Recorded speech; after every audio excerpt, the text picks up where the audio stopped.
Hey there! You know that nice effect when animations make it a bit too far and gotta back up a little? That is an overshoot. And in this After Effects tutorial, I will show you how to easily apply it to your animations utilizing the value graph. So let's get into it.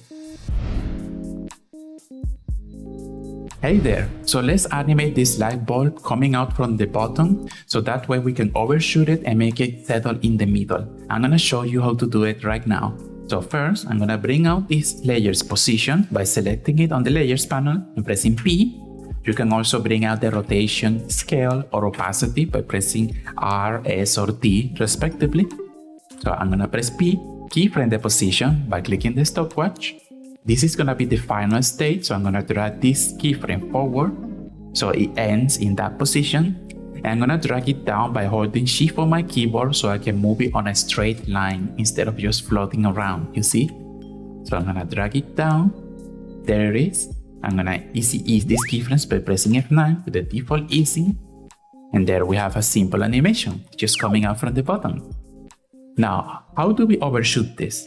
In order to apply overshoots, we gotta utilize the value graph. The value graph is kind of like the speed graph, but it's a different representation of it. So let's bring out our graph editor by clicking on this little icon right here. Let's not forget, of course, to select our keyframes. Click the graph editor. In order to bring out the value graph, in this case it's already out. But let's say you have the speed graph, you just gotta select it here on this little icon down here. Now there is a little caveat.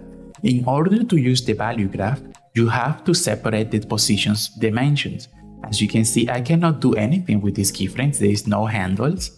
And that's because I haven't separated the dimensions. So that's really important as the first step. Go to your position, right click it and select separate dimensions. And now you got two graphs, one for X and one for Y.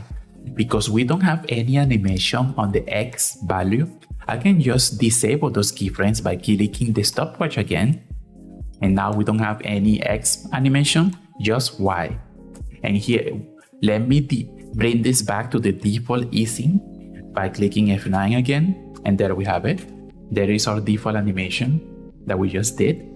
Now, the way the value graph works is very similar to the speed graph.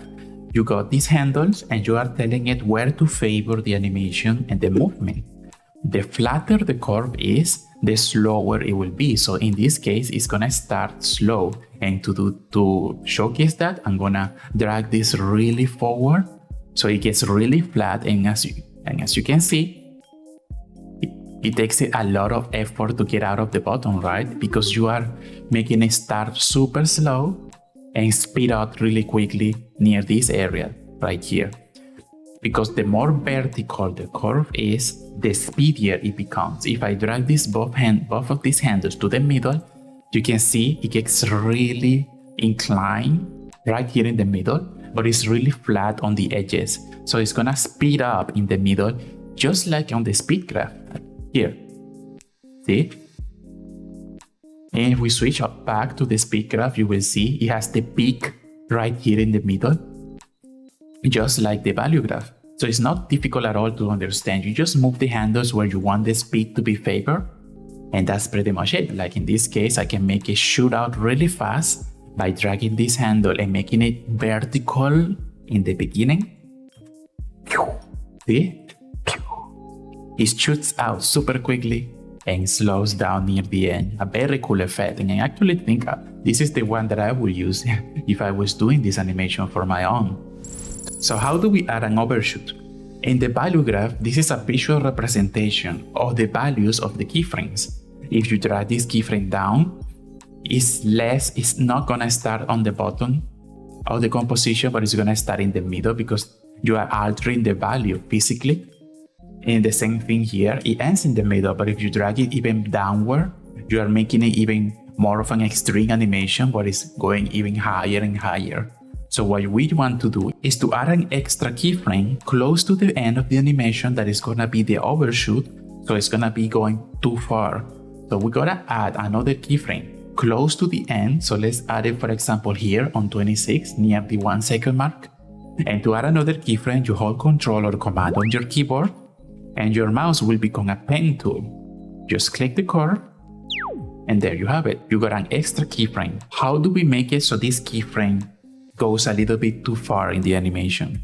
Well, you drag it down to go beyond the final frame. And what you're looking for is this little sine wave. Look, you can press F9 anytime to smooth out these handles, make them horizontal. And now see that we have like a sort of mini sine wave that is going down and then oscillating up. This is what you're looking for if you want to achieve an overshoot. So let's take a look at how this looks. See, it's going a little bit too far and then it settles in. It's a very nice effect. And if you want it to be less pronounced, you can drag it up a little bit. So it's less of a bump in the curve. And if you want it to be faster, you can also just drag this a little bit to the left. So there is less time between the keyframes. That's it. It's just a tiny little overshoot at the end after the light bulb comes around. So what do you think? Hit the like button if you found this useful. But we can do even better than this. We can add more oscillations to the overshoot to make it feel a little bit more bouncy. So let's demonstrate it using a different shape. I'm going to demonstrate how to do an overshoot with rotation and scale this time. So let's bring out the rotation by pressing R on the keyboard. And then let's bring out the scale as well. And to make it so the properties are not switching around and they stay, hold Shift when you press the next button. So I'm going to hit Shift S and it's going to bring out the scale as well.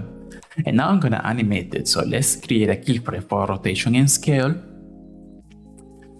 This is going to be the final stage. So let's drag this keyframe forward to the 1 second mark. Let's go back to the beginning and let's make it so it starts like around here. So it's like popping out from the bottom, like peaking from the bottom, minus 45 degrees. And let's make the scale 0. So it's gonna scale up and rotate up. And this animation is already pretty nice, right? We can make this animation faster by just dragging these keyframes here. But I want to add, by dragging these keyframes here. But I want to add some overshoots. So remember, let's just go to the value graph.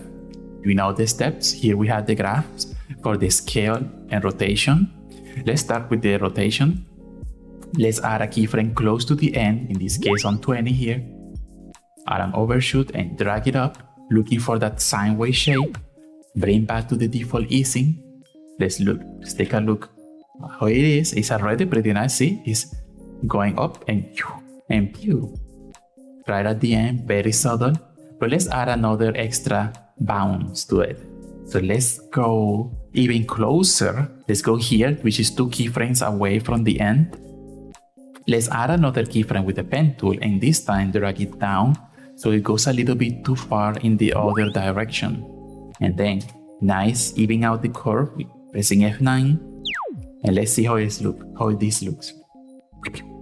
Good. So there is a little bounce down and then it settles in the final position. Good. See? And you can go as crazy as you want. Let's say that this animation is slower and you want to bounce it a million times. You just have to add extra points in the middle of the curve. Let's say that we could have this overshoot be here instead and this one be here. We got a space for another overshoot around here. So we have another bump in the sine wave. So we have 3 overshoots. But the important thing to keep in mind is that each overshoot must be smaller and shorter than the previous one. So in this case, we want this to be much smaller than this and this one to be considerably smaller than this. So now we have 2 overshoots. See, it's a lot bouncier than it was before. It's like a spring. Now let's do the same with the scale. So what if I want the scale to match the rotation? There is a way for you to see the rotation while you are playing with the scale, and that is by clicking this little graph icon next to the rotation property. That will lock it so you can see the rotation keyframes while you are interacting with the scale. So here we can see that these keyframes, let's line it up with the rotation. Here we can add the final overshoot, and here we can add the next overshoot. And here is the big overshoot. So if you remember, this goes up a lot because this is the first one is more pronounced of an overshoot. The next one is more subtle. So let's drag it down just a little bit, like this. You just gotta make sure each overshoot is smaller. And this final overshoot is just like a tiny little bump that it must be very noticeable. See, it is crazy right now because I think I went too far with the overshooting. I think this has to be much smaller, and this is hard to see. Usually when you have the rotation, now that we know where the rotation keyframes are, let's hide it so we can see. See, this is why it was so insane. It was going all over the place, so make sure you watch out for that. So this is much smaller, more subtle than this. And this one must be the smallest of all. So it's having some weird snapping. If you want to disable snap, click this little icon down here to disable the snapping so you can move them more freely. Yeah, a little bit less here and much less here. There we have it finally. And by the way, I'm scaling up and in by holding Alt or Option on the keyboard and moving the scroll wheel. We added multiple overshoots, starting with this one right here, which is the biggest overshoot. Then we did the small one that is slightly smaller and one that is really tiny to add like 3 different oscillations.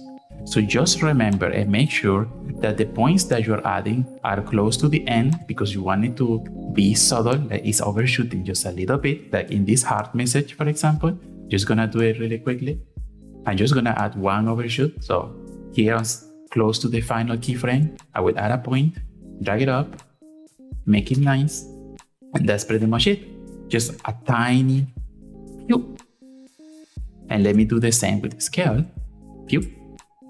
Add a point, overshoot a little bit, F9. This is a little bit too extreme, make it more subtle. And this should look okay. Yeah. I mean, this is a text message animation at this point. You could use this for UI mockups, websites, all sorts of different animation styles. Like if you want to represent things coming out or popping out and make it more interesting and draw more visual interest. Now that you know how to make really eye-catching looping animations, what if you wanted to loop them or reverse them? There is a very easy hack for you to be able to do this quickly, and I'm gonna show you that on the next video, so make sure you subscribe and hit the bell icon so you don't miss it. I will see you there. See you on the next video.